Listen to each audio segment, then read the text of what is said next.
Hello and welcome to the day's first edition of Superfast 50, the top 50 stories that we are tracking here on Republic.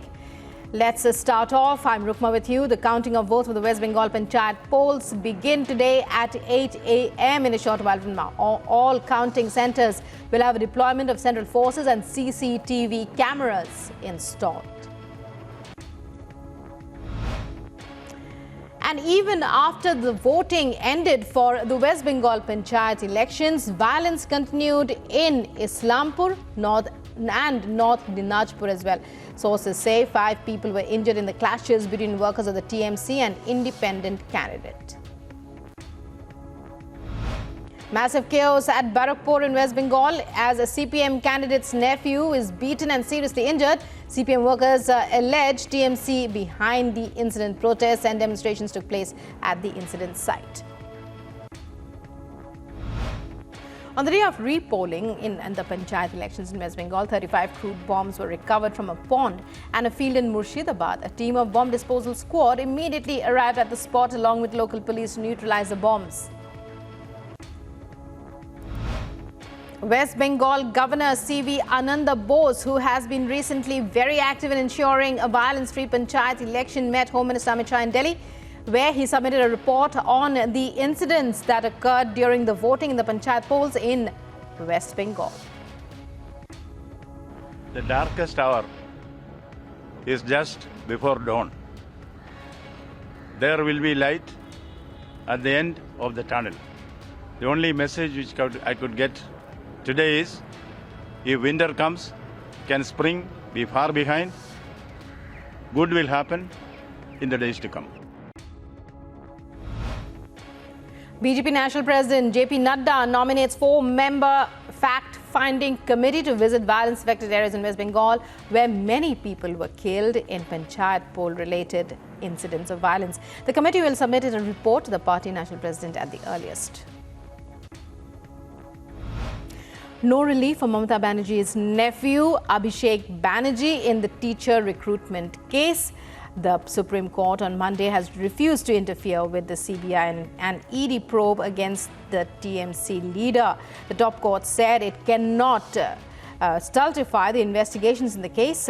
The Supreme Court said High Court's order to not stay the probe was right. Also, that the ED can continue investigations and have independent rights to probe into the scam.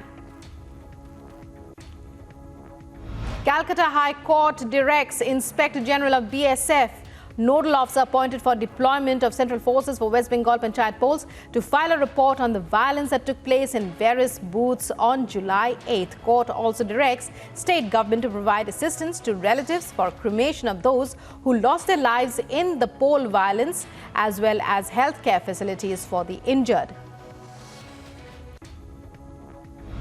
The TMC has said that a 4-member party delegation will visit the ethnic strife-torn state of Manipur on the 14th of July to reach out to those affected.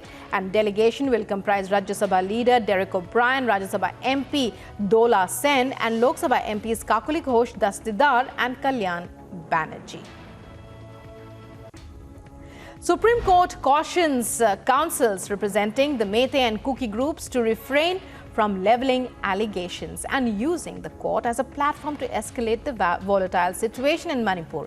The cautionary remarks of the apex court came after senior advocate Colin Gonsalves, appearing for the Kuki group, made repeated attempts to claim that the violence against the Kuki community was state-sponsored. Supreme Court to hear petitions related to Article 370 of the Constitution, which granted special status to Jammu and Kashmir today. Proceedings to begin after a gap of over 3 years. Centre says it has provided Supreme Court with exclusive and great details of slew of measures taken by it in Jammu and Kashmir, with a 20-page affidavit setting the record straight. Achievements of 370 have been listed. Incidents such as zero tolerance to terrorism policy of the government and measures taken for the people of the state are among them. Amid persistent rains, River Yamuna crossed the warning mark of 204.6 meters in Delhi. Water level at the old railway bridge increased to 104.63 meters as Haryana released more water into the river from the Hatnikund barrage. All MCD schools, MCD aided and recognized schools remain closed for students today in view of heavy rains. Cloudburst leads to flash floods in Mandi in Himachal Pradesh. Visuals on your screen have gone viral, showing huge debris washed away along with the floods. And Mandi is one of the worst hit by the overflowing of the river Bias.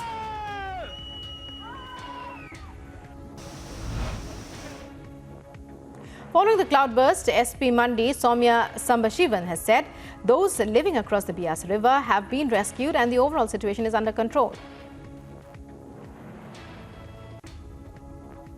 A water crisis looms large over. में है क्योंकि हमें जो casualties हैं वो केवल 3 या 4 ही अभी तक रिपोर्ट हुई हैं, जो कि कल से हुई है। उसके बाद हमें कोई भी कैजुअल्टी अभी तक रिपोर्ट नहीं हुई है। And meanwhile, a water supply crisis has emerged in Shimla as supply schemes are causing as flooding, and the unprecedented rain situation has led to severe hampering of proper supply of water. According to Shimla Jal Prabandhan Nigam Limited officials, the city received 11.03 million litres per day on Monday against the average 42 to 45 million litres, and it said it would take 3 to 4 days for the supply to get normalized. In the wake of excessive rains in Himachal, Prime Minister on Monday spoke to Chief Minister Thakur Sukhvinder Singh Sukhu and inquired about the extent of the damage caused to life and property due to heavy rains and floods in the state. Prime Minister speaks to Uttarakhand Chief Minister Pushkar Singh Dhami, takes stock of the situation.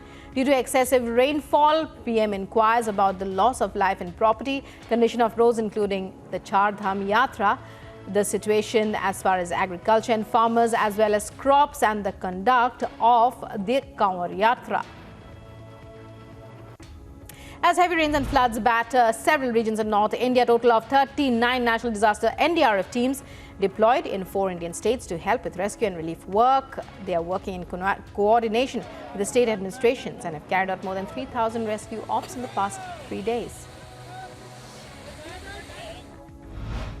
Union Parliamentary Affairs Minister Prahlad Joshi says he has called for an all-party meeting on the 19th of July ahead of the upcoming Parliament session, where he expects all political parties to cooperate. Supreme Court issues notice to centre on plea filed by AAP-led Delhi government challenging constitutionality of Delhi Services Ordinance. Top court bench comprising also directed Delhi government to amend the plea and add Lieutenant Governor as a party in the case. In shocking news from Karnataka, where the dismembered body of Kamakumara Nandi Maharaj, a renowned Jain monk who was missing since Thursday, was found in a defunct borewell in Belagavi's Raibagh Taluk on Saturday. It's a case that has shocked the entire nation. Police have taken 12 more people into custody for questioning.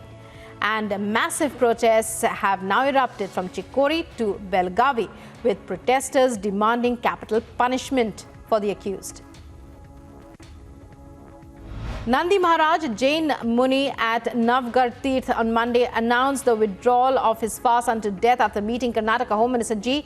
Parameshwara following the murder of Jain monk Acharya Sri Kamakumara Nandi Maharaj of Chikkori 2 days earlier. He said that the Home Minister agreed to all demands, including constituting a Jain Development Board.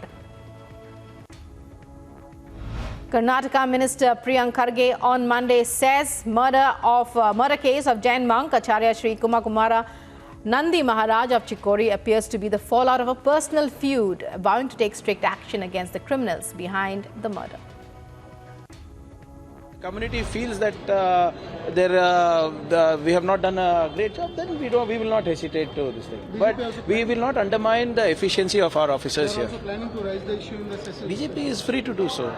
The community is with the government. They know that there has been no malicious intent of the government, and this seems to be a personal feud rather than a communality. Because BJP has no issue to take up, they want to take this up on communal lines. And And Karnataka Chief Minister Siddaramaiah and Deputy CM D.K. Shivkumar began the direct cash transfer for the Anna Bhagya scheme to eligible beneficiaries yesterday.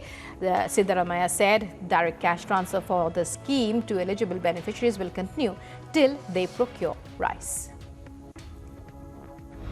Union Home Minister Amit Shah will inaugurate a day-long mega conclave strengthening primary agriculture credit societies through farmer producer organizations in New Delhi on the 14th of July.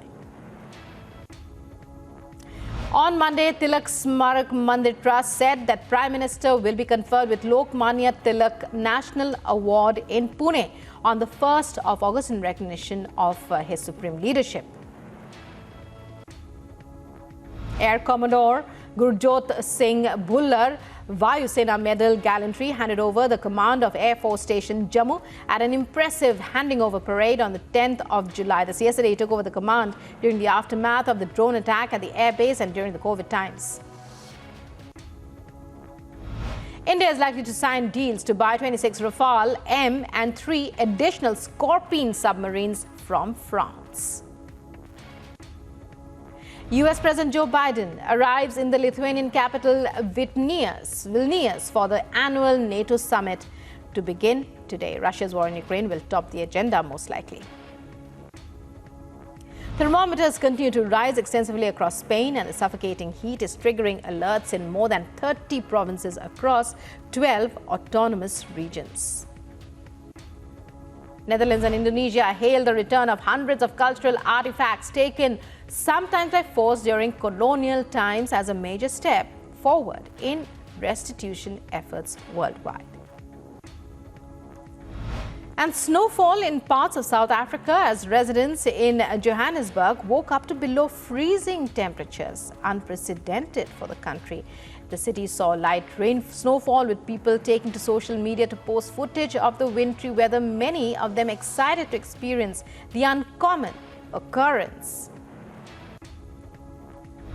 And Australia's Prime Minister announced his country will station a military surveillance aircraft in Germany to help protect the flow of aid to Ukraine.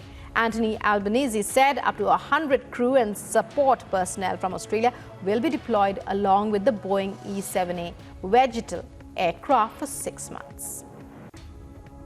12 homes evacuated in Los Angeles area city after a major ground shift put them at risk of collapse. Officials did not know yet what may have caused the ground to shift. An early morning shooting in a nightclub area of downtown Cleveland sent 9 people to hospital, but no fatalities were reported. Torrential rains pounding southwestern Japan, causing floods and mudslides that have left 2 people dead and at least 6 others missing. And South Korean lawmakers held a rally in Tokyo together with local activists against the release of treated radioactive water from the damaged Fukushima nuclear power plant. Dutch Prime Minister Mark Rutte, Netherlands' longest-serving premier, said he will leave politics after a general election sparked by his government's resignation. And parachuters Rudransh Khandelwal and Nihal Singh win gold and silver in the P4 mixed 50-meter pistol SH1 category at the World Shooting Parasport Cup. Juventus midfielder Paul Pogba sparks transfer rumors to the Saudi Pro League as he returns from a short trip to Saudi Arabia.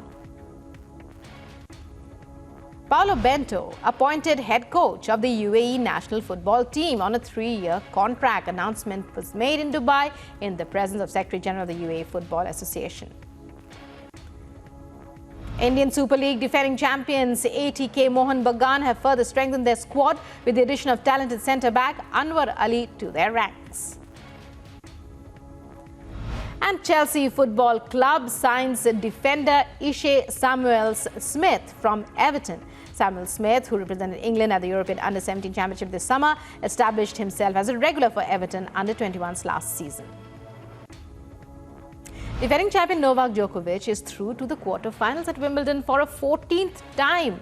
The 36-year-old Serbian was leading Poland's Hubert Hurkacz by 2 sets when play was suspended. Arina Sabalenka, who defeated number 21 Ekaterina Alexandrova. The second-seeded Sabalenka won the Australian Open this year and has a 16-1 record in major tournaments this year. Mira Andreeva's fairy tale Wimbledon debut came to an end after the 16-year-old Russian was beaten by Madison Keys, who battled back from a set and a breakdown to win the fourth-round tie. And Greg Popovich evidently does not plan to leave the San Antonio Spurs anytime soon, as the NBA's winningest coach has signed a 5-year contract to remain coach and president of the team.